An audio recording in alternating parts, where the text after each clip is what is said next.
joyful and triumphant. Oh, come ye to Bethlehem. Come and behold him, born the King of angels. Oh, come, let us adore him. Oh, come, let us adore him. Oh, come, let us adore him,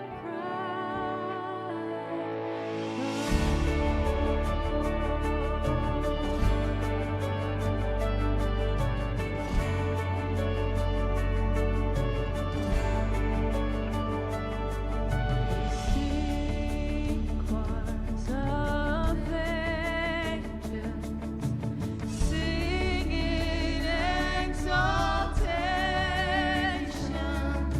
Sing, all ye citizens of heaven above. Glory to God, glory in the highest. Oh, come, let us adore. Oh, come, let us adore him. Oh, come, let us adore King Christ the Lord,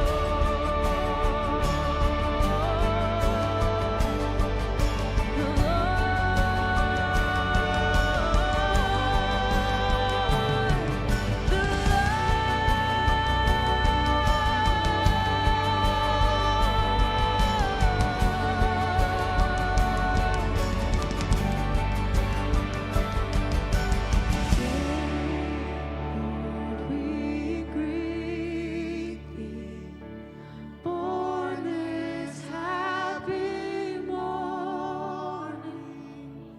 Jesus, to thee be all glory given.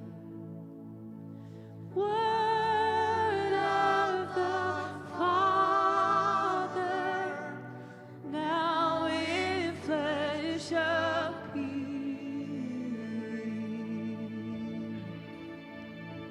Oh, come, let us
Heavenly Father, thank you so much for who you are.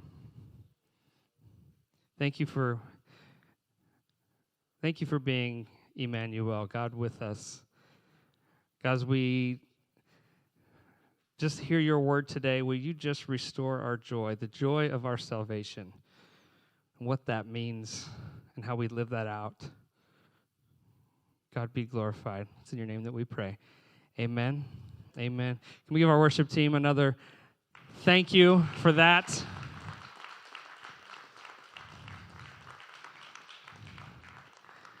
All right, I just want to address the elephant in the room. I don't normally wear Buddy the Elf as a shirt, but today it's Christmas Character Day. For all those who are watching at home, you're like, why is he wearing that? This when I think of Christmas characters, Elf, Buddy the Elf, right? The greatest way to spread Christmas cheer is wow, singing loud for all to hear. And if we're talking about joy today, I cannot think of a better representation fictionally. All right, maybe I could, but that's fine. Very good. Hey, so we are continuing our series today, Sounds of the Season. We've been celebrating the season of Advent using Christmas carols, and today our song was O Come, All Ye Faithful, and I've been giving a little bit of a history lesson for each song, each carol that we've been doing each week. This one is another oldie, but a goodie, yes. Was originally written in Latin, believe it or not, and is attributed to John Francis Wade. However, there's been a lot of contributors to this, and it was translated sometime in the 18th century, and lots of different contributions, and as you saw even this morning, variations of this carol specifically. But the line that everybody knows, right? O come, all ye faithful, joyful and triumphant. Think about that for a second. O come ye to Bethlehem, come and behold him, born the King of Angels. So last week, the carol was really more from the perspective of the angels singing to, coming and glorifying who Jesus was to the shepherds. This one we see is more of the shift, right? It's the shepherds and their response, as we would see in Luke 2, verse 15. It says, when the angels went away from them into heaven, the shepherds said to one another, let us go over to Bethlehem and see this thing that has happened, which the Lord has made known to us. So it's the response, right? Come, let us adore him. It's actually an invitation. In fact, as I was doing, just curious of the history on this, there was a commentary I thought was really, really relevant for today on this song. It says this, the invitation to come, all ye faithful, to Bethlehem places the singer both among the shepherds who rushed to see the Christ child and in the long procession of the faithful that have journeyed to Bethlehem in their hearts for over 2,000 years. O come, all ye faithful, joyful and triumphant. That's a little daunting, wouldn't you say? Right? I know I've said this as I was kind of preparing my notes this week. I was like, Advent can almost be seen like a cynic in a perspective, right? A little bit of ironic, right? So we're gonna start with hope. Okay, yeah. I've got a lot of hope right now, right? And then last week, I'm supposed to have peace. And then today, you want me to have joy? I'm out. Forget it. This is, just wake me up when it's New Year's. And I regret everything that happened last year, right? That's kind of how we approach this season. And joy, sometimes, if we're being honest, is maybe the last thing that we're feeling. But that might be some of the problem, is that for us, joy is just a feeling. It's an emotion. In fact, when you think of the word joy, especially if you ask those who don't have any kind of church history, let's just go that route for a second. The first thing they're going to think of is what? Joy equals happy, equals happiness. And if you were with us back in October, we talked about happy. And how it's kind of this temporary, fleeting thing that we are constantly chasing after, but we're never quite attaining. But the thing is, joy is not happiness. I almost said joy ain't happiness. I kind of feel like I should have gone with that now and made all the grammar nerds cringe a little bit. right? Listen, I'm one of them. I'm part of the grammar police. I'm all the time, right? But ain't's in the dictionary, so we can go that way. Joy ain't happy. It's just not, right? Happiness is not joy. Happiness is the circumstantial related emotion. I actually heard it said, happiness depends on happenings.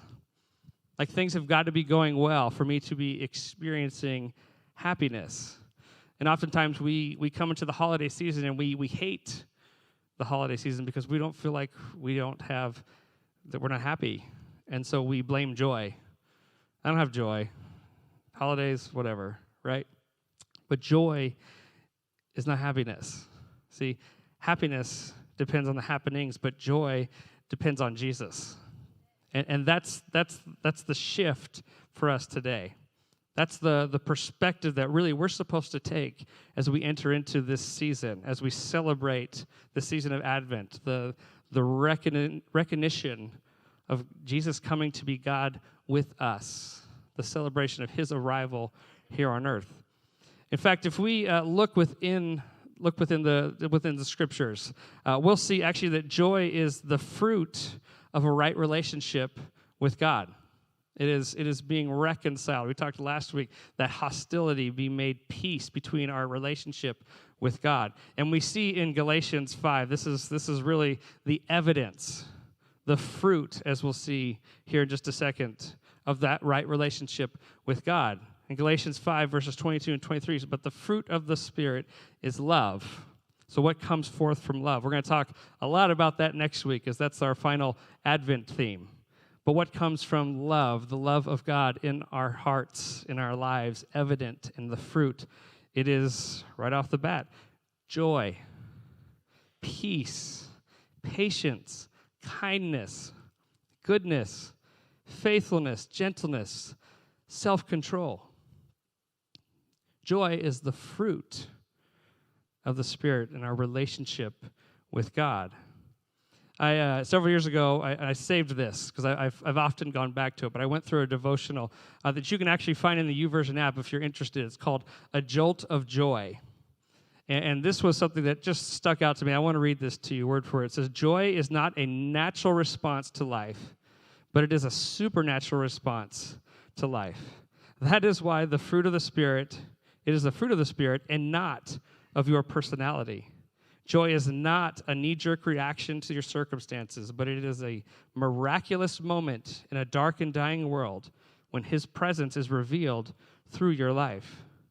The joy that you experience and demonstrate is birthed from a relationship with him. Joy is not natural. It's not something that we just come into. We're not born with. It's something that we have because of who Jesus is. And so when I choose to follow Jesus and I give my heart to him, the fruit, the evidence of that comes forth in these things, right? Joy, it's peace when all things are falling apart, right? It's patience when I don't want to give it, right? It's kindness when it's undeserved. It's goodness because I follow after the superior way. It's faithfulness in the midst of all of the struggle, right? Oh, come, all ye faithful. It's gentleness when I can be overpowering. It's self-control. These are the fruit of living in right relationship with God. See, joy isn't happiness. It's not happiness. Joy is lasting when all the happiness fades. To me, joy is actually the natural next step when it comes to Advent, if you're following through the themes. Because to me, when we celebrate Jesus coming to earth, right? So he's the vessel of God to bring grace to humanity. Therefore, because of that now, I have hope with where I'm going, right? Maybe even if it's not good right now, that God promises and is faithful and will bring me into eternity even with him. And even if that's the only thing that I can hope on, that's all the things, right? And so because of that, now I can experience peace when everything goes awry, amiss, sideways, as they say. right? I can have that peace that surpasses all understanding because of where my hope is anchored, right? And therefore, I can live with joy. Joy. It's a powerful thing because when we have joy, the natural response, just as we sang in this carol, is that, "Oh, come, let us adore him." Let us rejoice in who Jesus is and what he has done for us. If we look within this carol, who is Jesus actually calling to? Right? He's beckoning us. "Oh, come, let us adore him." So who is he? Who's he reaching out to? Is it to those that have it all together? Those who those who don't do anything wrong? Do you know any people like that? I know one. It's my mom. Love you, Mom. Right? Jesus still calls her, right? He calls us all. All. In fact, Jesus said so. Matthew 11, verse 28. "Come to me," who's he speaking to? "All of you who are weary and burdened, and I will give you rest." What burdens are you carrying today? Jesus continues on in this passage. He says, my yoke, the one that I'm giving you, the things that I ask you to carry, it's easy. It's light. What burdens are you carrying today? What's stealing your joy? Are you hurting? Are you broken? Do you need a physical healing or an emotional one? You're struggling with your failures, your missteps, the things that you don't feel like you've gotten right, or the hurts that you're carrying because of others and their wounds, the bitterness that you hold on to because it's what you can control. What burdens are you carrying? Because it's sapping the joy from your souls. You know, I think often we lack joy because we forget who it is we're supposed to be worshiping. In fact, this is the time of year when we celebrate Christmas time, the Advent season.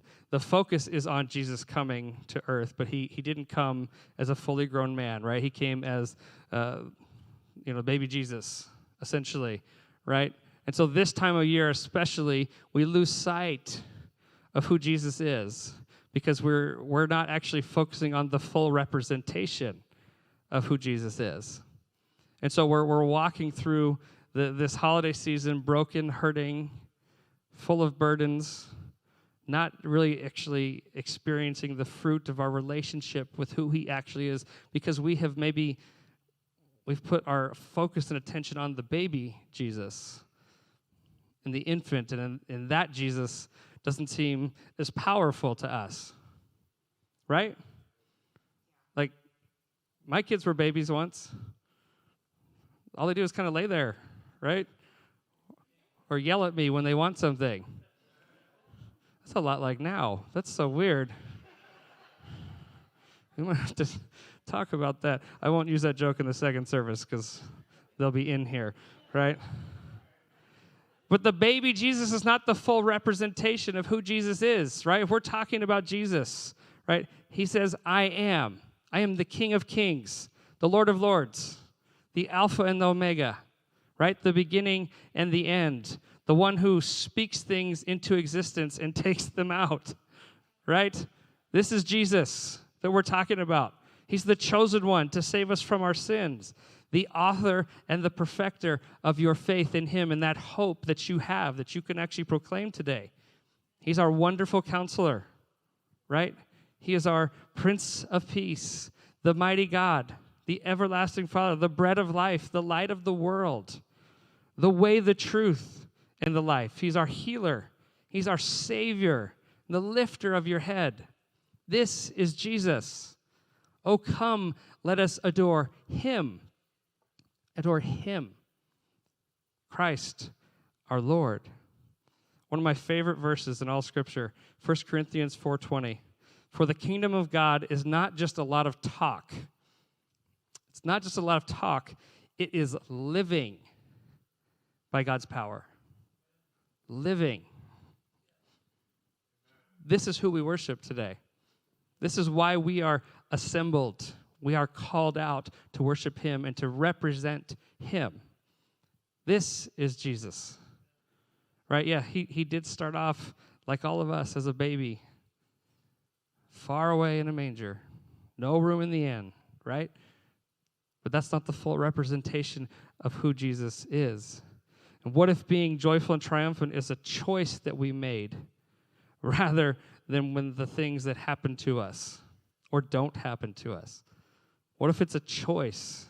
Oh, come, not because we are faithful, because we are joyful, we are triumphant, but because Jesus, we can become faithful, joyful, and triumphant. Oh, come, let us adore him, Christ, the Lord. So can I just make a challenge for us today? Is that okay? Yeah. Are you sure? Yeah? Choose to rejoice. It's a challenge.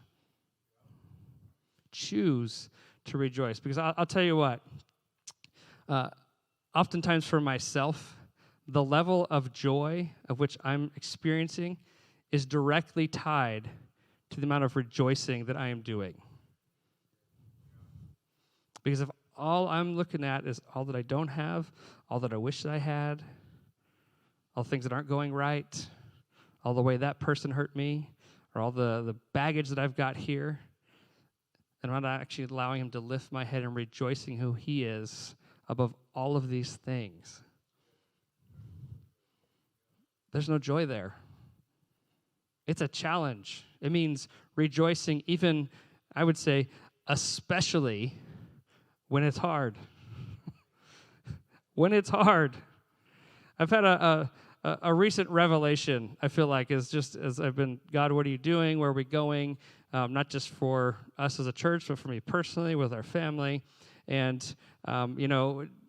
as pastors, we're people too, believe it or not, and we oftentimes struggle with the same things that you do, especially when it comes to things that don't go the way you think they should, or the doubts. Anybody ever experienced that before? Right? And I just heard it was a revelation of God just saying, you have seen way too much to start doubting me now. Way too much. And I know I'm not the only one in this room or who's watching right now or listening. You've seen too much. Rejoice in that, even if it's what God did before. Because oftentimes that pulls us into that place where we're like, God can still do it. God can still do it. My level of joy that I experience is directly tied to the level at which I'm willing to rejoice in who God is and what Jesus has done, and bringing me back to that place of remembering the joy of my salvation from all of the things, right, that God did and that he continues to do. Look at Philippians 4:4. This is why Paul is he's very to the point here, right? Rejoice in the Lord. What is that word? Always. Like all the time. And then he repeats it again. And he actually says, I will say it again. Rejoice. Rejoice in all circumstances. Maybe even the good ones. Maybe don't take credit for what you think you did or for what God did. Maybe we instantly turn that back to praise, regardless of it. Because he continues on in Philippians 4. Don't worry about anything. Okay. But in everything, through prayer and petition with thanksgiving, right? Praise, gratitude, thank you, God. Regardless of what it is, present your request to God. And look at this. And the peace of God, which surpasses all understanding, will guard your hearts and minds in Christ Jesus. We've got to choose to rejoice. We've got to remember who it is that Jesus is. There's a little word picture that I was given as a kid, and actually it was in regards to praying. But you can actually break up the word joy as a little bit of an acronym, right? When it comes to being able to rejoice, it's real simple, right? So the J stands for Jesus, okay? O stands for others, and then Y is pretty much yada yada yada, or yourself, which is yada yada yada, right? Because when I'm thinking of the placement, when it comes to who experiencing joy, if I'm praising Him first, putting Jesus first, it's easier said than done sometimes. Yes, a lot of times we want to spell joy Y-O-J, right? Or maybe Y-J sometimes, and it doesn't work that way. Jesus, others, yada yada yada, right? This. I love this. I love sharing this story. Okay, so I just bear with me because it's in line with what we're just talking here. 2008. I remember it well. Anybody else remember 2008? Okay.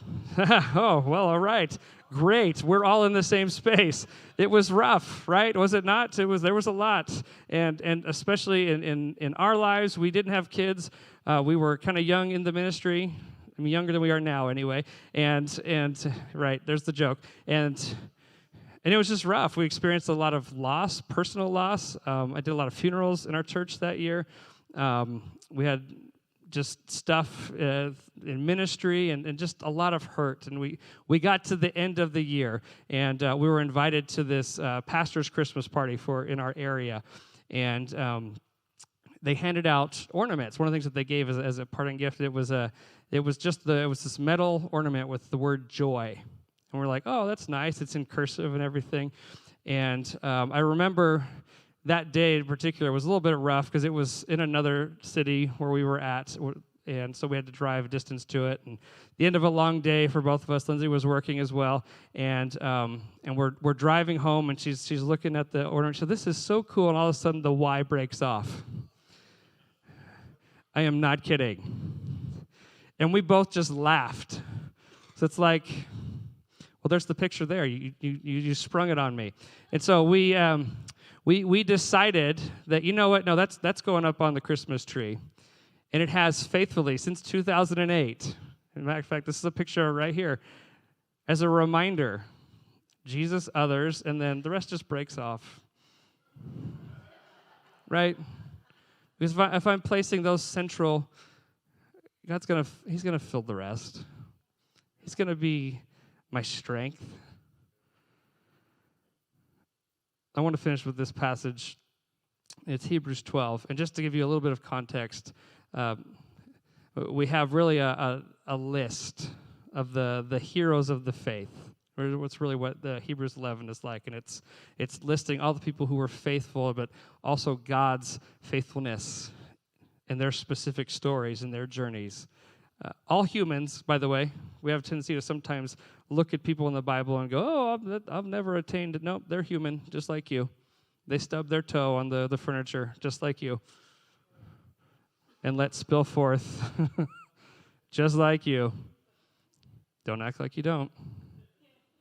Right? And yet, here we have Hebrews 12. Look at this.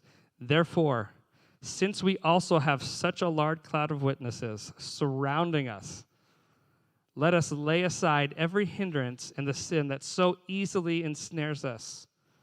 Let us run with endurance the race that lies before us. I said this a few weeks ago, don't give up. Don't give up. Verse 2, keeping our eyes on Jesus, right? Him first, our joy, our true joy, the pioneer and perfecter of our faith. For the joy that lay before him, he endured the cross. Put a pin there for a second, because that's really interesting. Despising the shame, and sat down at the right hand of the throne of God. I told you to put a pin there. It should encourage you that even Jesus decided to choose joy. For the joy that lay before him. That's why he did what he did. choose to rejoice, especially when it's hard. Wherever you're at, rejoice. It's a matter of my focus shift and actually putting it on where the power and the strength actually rests. And it's resting in that, knowing that regardless of what shakes out, even if it's not what I perceive to be for my good, rejoice. Because God is still God. He's still mighty God. Come and behold him. Behold him. Remember who he is. Remember who he is. Born the King of angels. Oh, come, let us adore him. This is Christ, our Lord. I want to just take a moment and just respond in this. I want to do just a little bit differently, and you can posture yourselves in any way that you feel most appropriate. Whether it's bowing your heads, you want to close your eyes, if you want to kneel, if you want to raise your hands. I think we need to take a moment to just rejoice. And that doesn't mean that we have to have music, doesn't mean it has to be this whole big moment. It can just be, God, it's me and you. I rejoice in who you are. I've seen too much.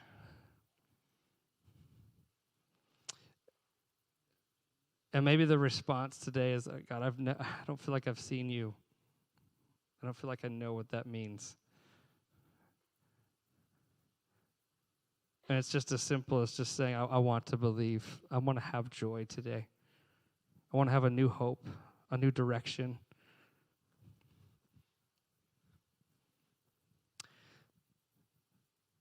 So Jesus, we worship you.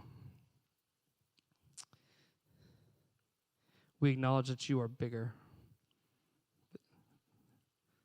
You are greater than all of the things that we walk through, all the things we don't understand, all the hurts that don't seem fair. Jesus, we worship you. We adore you. God, would you be the focus of our adoration today?